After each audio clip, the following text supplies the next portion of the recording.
नमस्कार। मैं doctor Alpana Parekh, associate professor political science, government college Jaipur. बच्चों, इससे पहले वाले वीडियो में मैंने आपको मनु के बारे में और मनु के द्वारा जो राज्य कार्य बताए गए हैं उनके विषय में बताया था। उसके पश्चात आपको मनु से रिलेटेड रीडिंग असाइनमेंट भेजा था।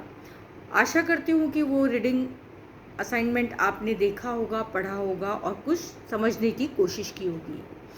देखिए बच्चों, भारतीय साहित्य में जो मनु हैं, जैसा कि मैंने आपको पहले बताया था कि वो मानव सभ्यता के प्रवर्तक माने जाते हैं।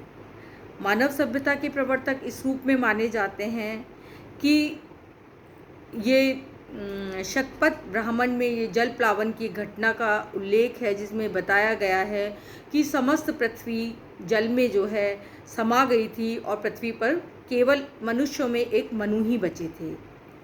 इस प्रकार मनु जो है वो भावी सभ्यता के सूत्राधार बने और मनु ही मनुस्मृति के रचनाकार थे। मनुस्मृति जो है उसके 12 अध्याय हैं, जिसमें अलग अलग अध्यायों में राजा, राज्य के कार्य और राज्य की व्यवस्था के बारे में बताया गया है। वैदिक साहित्य में, स्मृतियों में, महाकाव्यों में, नीति शास्त्रों में आदि जो है वो प्राचीन राजनीतिक चिंतन के स्तोत्र के रूप में स्वीकार किए जाते हैं। इन सब में मनुस्मृति का अपना एक विशेष महत्व है और स्मृतियों में मनुस्मृति काफ़ी महत्वपूर्ण है। मनुस्मृति का रचना काल जो है कब रहा, इसके विषय में अलग अलग विद्वानों के अलग अलग मत हैं, लेकिन मैक्स मूलर जो हैं वो मनुस्मृति को ईसा के पश्चात 4वीं शताब्दी के बाद के किसी समय की रचना मानते हैं। खैर, इस विषय का कोई निर्धारित समय काल कोई बता नहीं पाया है। मनुस्मृति की विषय वस्तु जो है वो 12 अध्यायों में विभक्त की गई है। यद्यपि ये मूल रूप से एक राजनीतिक ग्रंथ नहीं है, इसकी जो विषय वस्तु है वो काफ़ी बड़ी है। उसमें सामाजिक व्यवस्था को भी लिया गया है, उसमें राजनीतिक व्यवस्था को भी लिया गया है, उसमें राज्य की आर्थिक व्यवस्था को भी लिया गया है। जैसा कि मैंने आपको बताया कि मनुस्मृति 12 अध्यायों में विभक्त है और 12 अध्याय में प्रथम जो अध्याय है उसमें संसार और विभिन्न प्राणियों की उत्पत्ति का वर्णन है। दूसरे में संस्कार, विधि, ब्रह्मचर्य, गुरु के प्रति अभिवादन आदि का वर्णन है। तीसरे अध्याय में ब्रह्मचर्य की समाप्ति के पश्चात समावर्तन, पंचमहायज्ञ, नित्य श्राद्ध आदि का वर्णन है। चौथे अध्याय में गृहस्थ आश्रम का है। 5वें अध्याय में मनुष्य के द्वारा उसके आचार व्यवहार का वर्णन है। 6ठे में वानप्रस्थ और संन्यास आश्रम का अध्ययन है। 7वें में न्याय व्यवस्था का वर्णन है। 8वें अध्याय में न्याय व्यवस्था का वर्णन है। न्यायालय में साक्ष्य की प्रक्रिया का वर्णन है। 9वें में वैवाहिक संबंधों का वर्णन है। आश्रम व्यवस्था का वर्णन है, वर्णाश्रम व्यवस्था का वर्णन है। 10वें में जातियों की उत्पत्ति का वर्णन है। 11वें में पापों की निवृत्ति विधि का वर्णन है। 12वें में कर्मों के अनुसार मनुष्य के 3 उत्तम, मध्यम और अधम प्रकार की सांसारिक गतिविधियों, आत्मज्ञान, मनुष्य के गुण दोष आदि का वर्णन है। तो इस प्रकार से मनुस्मृति जो है वो 12 अध्यायों में विभक्त है। सबसे पहले देखिए कि प्राचीन काल में जब जल प्लावन के बाद पृथ्वी पुनः इसकी संरचना हुई, तो उस समय राज्य जैसी संस्था कैसे अस्तित्व में आई, राजा कैसे बना, इस विषय में भी जो प्राचीन विचारक हैं उनके अलग अलग मत हैं। कुछ विचारक मानते हैं कि पृथ्वी पर उस समय अराजक स्थिति थी, छोटी मछली बड़ी मछली छोटी मछली को जिस तरीके से निगल लेती है, उसी तरीके से जो शक्तिशाली व्यक्ति था वो निर्बल व्यक्ति को दबा लेता था। अर्थात पृथ्वी पर मत्स्य न्याय प्रचलित था और इसी मत्स्य न्याय की समाप्ति के लिए ईश्वर ने राजा की उत्पत्ति की।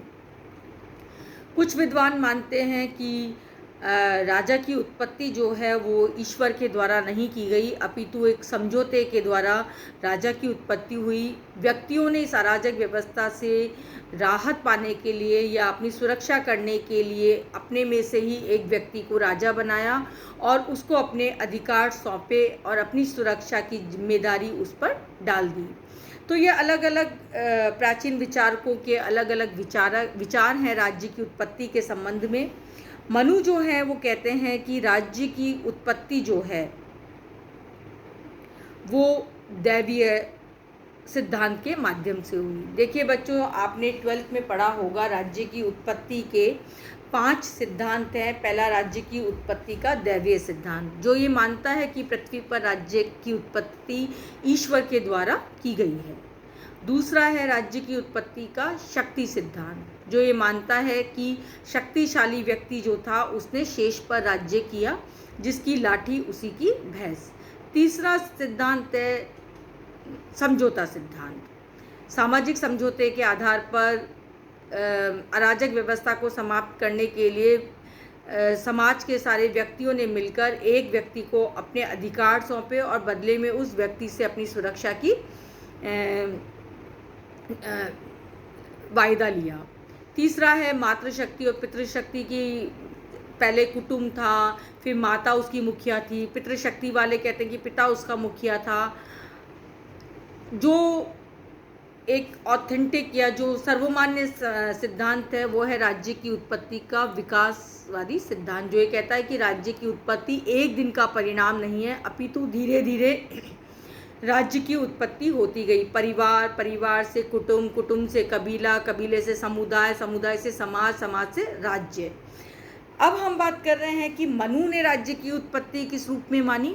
तो मनु कहते हैं कि राज्य की उत्पत्ति जो है वो दैवीय सिद्धांत के माध्यम से हुई है। अर्थात राजा की उत्पत्ति या राज्य की उत्पत्ति जो है वो किसने की है? ईश्वर ने की है।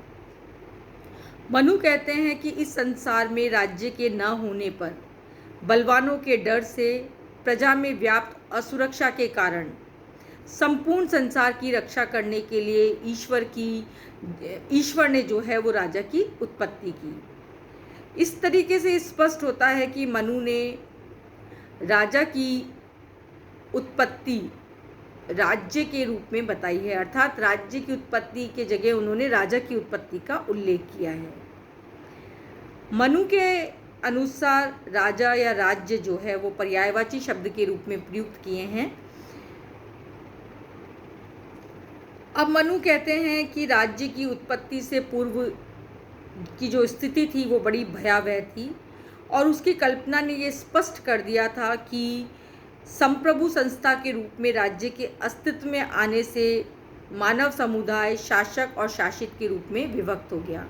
यानी जब राजा या राज्य की उत्पत्ति नहीं थी, उसके पहले अराजक व्यवस्था थी, कोई भी शासक नहीं था और कोई भी शासित नहीं था। इस अराजक व्यवस्था को समाप्त करने के लिए ईश्वर ने राजा की या राज्य की उत्पत्ति की। मनु के अनुसार शासक की दैवीय उत्पत्ति ईश्वर के द्वारा की गई, इसीलिए ईश्वर ने अपने समस्त गुणों इंद्र, वायु, यम, सूर्य, अग्नि, वरुण, चंद्रमा, कुबेर आदि का अंश लेकर राजा की सृष्टि की। अर्थात समस्त देवों के अंश से एक राजा को ईश्वर ने निर्मित किया। इसीलिए इस राजा को या इस राजा की अवज्ञा करने का अधिकार किसी भी व्यक्ति को नहीं है। मनु कहते हैं कि ईश्वर ने राजा के रूप में चाहे छोटे से बालक को भी नियुक्त किया गया हो तो उसकी भी आज्ञा की अवहेलना करने का अधिकार किसी को भी नहीं है। राजा जो है वो उस पर किसी भी व्यक्ति के द्वारा जो है उसकी शक्तियों को मर्यादित नहीं किया जा सकता। उसकी शक्तियों पर ईश्वर ने धर्म जो है उसके अनुसार धर्म के अधीन उसकी शक्तियाँ की है। मनु ने कहा है कि राजा जिस सत्ता का प्रतिनिधित्व करता है उसे मनुष्य के द्वारा चुनौती नहीं दी जा सकती। अर्थात इस अर्थ में राजा क्या है, समप्रभु शक्ति से परिपूर्ण है, समप्रभु शक्ति का प्रतीक है। मनु ने कहा है कि राजा अपनी सत्ता में अग्नि, वायु, सूर्य, यम, कुबेर, इंद्र आदि देवों की शक्ति को प्रतिबिंबित करता है, इसलिए उसका प्रभाव अक्षुण्ण है। राजा कहते हैं कि किसी भी व्यक्ति के लिए, मनु कहते हैं कि राजा जो है वो ऐसा व्यक्ति है जिस पर किसी भी व्यक्ति का अंकुश नहीं लग सकता, किसी भी व्यक्ति के द्वारा अंकुश नहीं लगाया जा सकता। लेकिन इस रूप में हम ये कह सकते हैं कि मनु का राजा निरंकुश है। लेकिन मनु क्या कहते हैं कि ईश्वर जो है उन्होंने राजा पर धर्म की मर्यादा लगाई है। अतः मनुस्मृति में जब राजा या राज्य की उत्पत्ति का वर्णन आता है तो हम ये मानते हैं कि मनुस्मृति में राज्य की सत्ता को अति मानवीय और दिव्य माना है। इस दिव्यता को शासक के लोक कल्याणकारी दायित्व की पवित्रता के रूप में परिभाषित किया है। मनु के राजा की दिव्यता के विचार को राजा की शक्ति के रूप में नहीं अपितु उसके दायित्वों के विभिन्न पक्षों के रूप में परिभाषित किया है। अब हम मनु की जो संप्रभुता पर मनु के अनुसार राजा की जो संप्रभुता है उस पर केवल दंड और धर्म का अंकुश है। केवल दंड और धर्म के द्वारा ही राजा की संप्रभु शक्ति को संयमित किया जा सकता है, सीमित किया जा सकता है। इसके अतिरिक्त और किसी भी तरीके से राजा की शक्ति को नियंत्रित नहीं किया जा सकता। अगले वीडियो में हम राज्य के सप्तांग सिद्धांत के बारे में पढ़ेंगे। एक बार पुनः आप जो रीडिंग असाइनमेंट दिया हुआ था उसे पढ़ें ताकि जब हम नेक्स्ट अपना टॉपिक लें तो आपको अच्छे से समझ में आए। धन्यवाद बच्चों।